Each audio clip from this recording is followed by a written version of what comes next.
Hey everybody, it's Party Elite with another episode of Total Breakdown.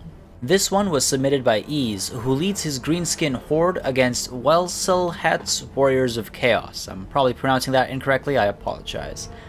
Now the Greenskins have an Orc War Boss in command alongside a Night Goblin Shaman, a Goblin Big Boss, 2 units of Nasty Skulkers, to 8 Peak Loonies, 5 units of Orc Biggins, 2 units of Orc Boarboy Biggins, Broken Tusks Mob, and 3 units of Squig Herd, one of which is ranked up to rank 1. Meanwhile, the Warriors of Chaos have Sigvald the Magnificent in command, alongside 2 Exalted Heroes, 2 units of Aspiring Champions ranked up to rank 2, 5 units of Chaos Warriors with Great Weapons, 3 of which are ranked up to rank 1, a unit of Chosen with Great Weapon ranked up to rank 2, and a Hell Cannon. As always, we're going to start with a quick look at the deployment situation. Now, the Greenskins have deployed in an interesting fashion. We've got your main line over here, cavalry off to the side, Nasty Skulkers up front, hiding in the woods, hiding anyway because they do have the stalk ability, but all the way off to the edge here in the corner, we've got the Squig Herd. Now, I'm guessing the intent or the hope was that the opponent would deploy sort of a central deployment over here, perhaps push forward, and there would be an engagement somewhere along these lines, somewhere here, allowing the Nasty Skulkers to come in from the flank or, sort of come in from the rear or push into the side, and the cavalry would be able to actually go up on this hill, come around from the rear, and take care of, anything that's sort of lagging behind or coming with some rear charges. Meanwhile, the Squig Herd would be able to come in and attack any artillery or also get in to some rear charges into the infantry. Unfortunately for Ease, his opponent has actually deployed off to the side here, and that is a good call for a few reasons. For one, it allows you to take this hill nice and early, and you can actually force your opponent to have to battle uphill. So that's reason number one why this is a good call. Reason number two is you can actually hide some of your units in these pockets over here, allowing them to come in later for some side charges, for some rear maneuvers. Quite a bit of freedom is afforded by hiding behind this hill, just getting the terrain and using it to your advantage.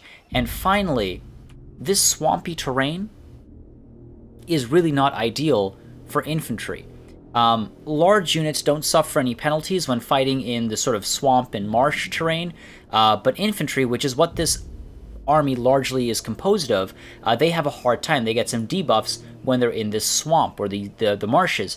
So that's another reason why it's a good call to avoid this situation altogether when this army is largely 90% of it is infantry. Only a couple of these Exalted Hero, for example, are on mounts. So good idea to move up on this side. Now that forces Ease into having to adjust, and you'll notice right away he's given some commands to adjust his lines. He's pushing his Squig Herd out, immediately targeting the Hell Cannon back there, and he's also trying to get some lines formed, pushing them up and around, changing where they stand, still trying to create sort of a cup, wanting to bait his opponent down into the engagement, because what he's hoping to do is still manage to pull his initial concept off, pull off what I'm guessing his idea was over here, and instead do it over here instead. So get a main engagement going on somewhere here, get the Skulkers to come in from the side, and then get the cavalry to push in from the side as well. Now, we'll move in a little sort of double time here for a little bit because a lot of setup goes on. You'll notice very cautiously at first the Warriors of Chaos are moving forward, but ultimately just pushing forward and getting their lines set up over here, realizing that the opponent isn't going to pull up. So just forcing everyone up ahead, and maybe a little too excitedly, because what ends up happening is the Hell Cannon is able to fire, yes, from a safe distance, but perhaps from too safe a distance. You'll notice the distance between the front lines of the Warriors of Chaos and the Hell Cannon is far too great, and you can almost tell with near certainty that the Warriors of Chaos player was looking from here. Probably this is their view right now. They're picking off targets, maybe zooming in to get a nicer view at some of the carnage with each hit, because these are good hits, but as a result of that, he completely misses the Squig Herd that are coming in from the rear. Now, the Hell Cannon as well could have picked some better targets.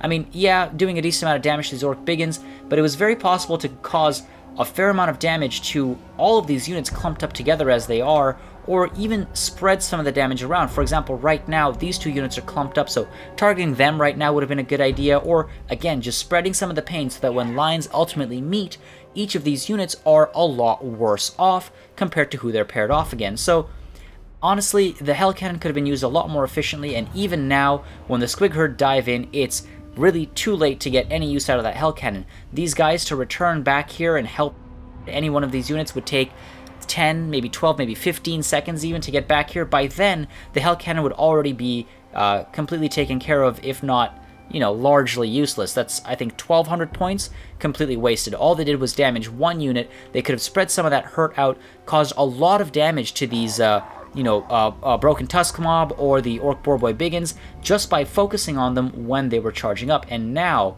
with the Hell Cannon largely taken care of, Ease is actually able to push a little bit further. So he gets his cavalry off to the side here, continues to push his infantry up, keeps the Skulkers over here, maybe still hoping to bait the enemy down, but the Warriors of Chaos have actually boxed up, kind of created this trapezoid, I suppose, getting themselves blocked off, and that's not the worst idea. So, again, just like the marshes are bad for infantry, the woodlands are bad for cavalry. So, taking this as a defensive position, not a bad idea. Again, he's barely got any cavalry units, so he wants to bait Ease into an engagement in the woods, because these units and these units would be largely useless.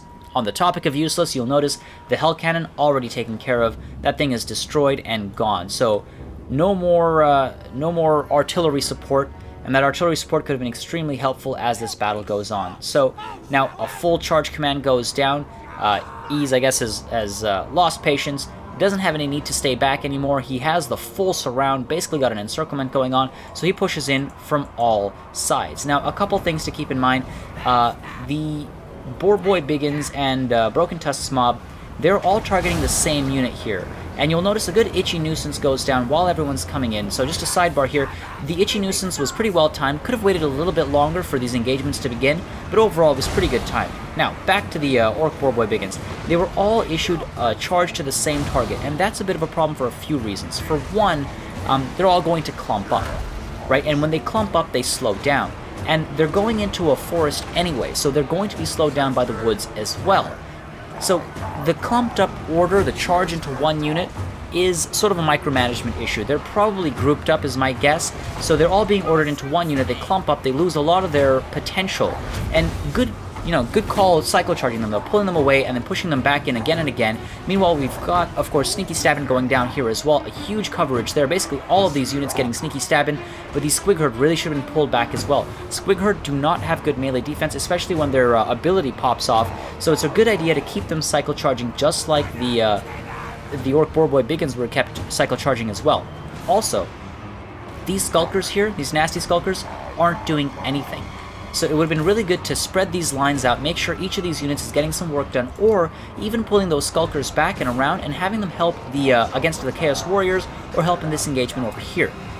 Also, I would suggest perhaps spreading some of these Boarboys out and coming in from multiple directions, and in this case in particular with this giant hole in the middle, sending the Broken Tusk Mob in, reshaping them and allowing them to funnel through and getting a rear charge in this engagement would have made a huge difference. Now we've got another Itchy Nuisance going down here. Unfortunately, while it does affect these units, the target itself is largely unhurt because these guys get pulled back almost immediately after their charge and after the spell goes down. I would like to point out that the charge bonus actually lasts for 10 to 15 seconds, so these guys could have been kept in that engagement for a little bit longer to get a better effect. And also, it seems pretty clear now that these three are actually grouped, because when they were told to retreat, that rear unit there actually got 0 action in that charge. Meanwhile, the Squig Herd, they have actually recuperated from retreating, and they should have been sent in right away as well, just to cause that extra damage. And you'll notice, again, everyone's being clumped into one target, and that's causing a lot of waste, I'd say. A lot of wasted potential, and again, these guys are just not getting anything out of that charge, so they're pulling back again. They should have just been retargeted and pushed in this engagement here. Very quickly dispatching of them, they would have probably shattered, if not taken a significant amount of damage. And again, now just sort of pushing through, trying to collapse in on the enemy. You'll notice that the 8-peak loonies, because God forbid we pronounce things correctly as Greenskins, the 8-peak loonies didn't get too much work done. They had a couple of hits in there. They threw out their loons a couple of times, so that was helpful, but not the ideal pick, I would say, for this engagement. and the Squig Herd, meanwhile, still back there. They should have been pulled in a lot earlier, but you'll see that this Sneaky Stabbin goes down over here. I do not agree with that cast. It would have been much better used cast over here, especially waiting a couple seconds, letting the Orc Boy Biggins coming in, and then dropping that cast, because that's a lot more units getting the effects, as opposed to just 3 units over here. So it would have been much better off cast over here, and meanwhile, you'll notice now the Orc Boy Biggins and the War Boss all getting some better usage here, sort of pulling them aside, trying to use them from some different angles, which is a good call. I would have actually suggested leaving a unit back here again, just to get some rear charges. You want to get a full surround, you want to be able to hit effectively from all angles, and now again, if that Sneaky Stabbing had just gone down here, I feel like these units would have been taken care of a lot more easily, and you would have seen a full surround go on around these units, but I guess the Squig Herd finally coming into action to do just that. And these Squig Herd, in fact, still sitting pretty back there. Could have been pulled in to help take care of these Chaos Warriors, but all in all, not a big deal, because with a full surround, with attacks coming in from all angles, and with some really good use of Sneaky Stabbin and Itchy Nuisance, we have ourselves a Pyrrhic victory. And really, I feel like this battle shows the value of positioning and the importance of magic in a battle. The Greenskins were not perfectly equipped to take on the Warriors of Chaos here. A lot of these units are not armor-piercing, and in fact, if that Hell Cannon was better managed at the beginning, there could have been some serious trouble for the Greenskins. Itchy Nuisance and Sneaky Stabbin were very well used, however, to help counter the lack of armor-piercing that the Greenskins had, and to reduce the effectiveness of the Chaos Army. As always, make sure you subscribe to this channel for more Total War content, and keep submitting your battle replays. Total Breakdown needs to make a serious comeback, as I think watching other generals in action is one of the best ways to learn, but I obviously can't do that without your help. Now, I've got a few more battles lined up, and I'm always looking for more. Thank you very much for watching, and I'll see you on the battlefield.